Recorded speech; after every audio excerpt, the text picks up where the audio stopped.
These guys are masquerading as a federal institution. They are a private banking consortium, and this is their front, their holding company. The Federal Reserve is not federal. It's a front for a private banking cartel. That's on record in congressional testimony, and they're the ones orchestrating the economic collapse we're seeing right now, so that's why we're here.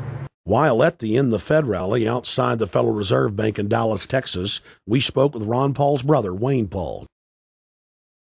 1913, the Federal Reserve Act was passed, floor of the House, where 3 members of Congress were on the floor. At that time, they only needed a majority of votes to pass it. So in 1913, the Federal Reserve Act was passed. 20 years later, 1933, under Roosevelt, the United States was declared bankrupt.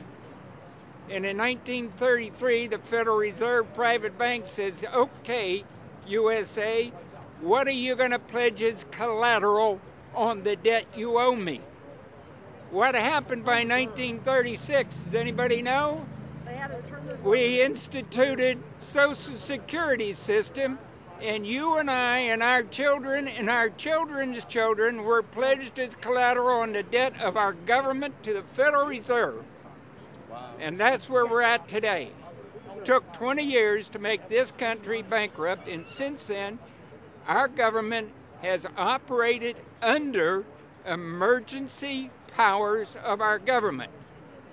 It is not the president that makes the decision in this country. It's the Secretary of Treasury who turns around and is put in there by the Federal Reserve to manage the bankruptcy. We've been in bankruptcy ever since. So to print $700 billion and to give it away, how do they get away with it? The manager of the bankruptcy is told by the Federal Reserve this is the way to go. That's where we're at today.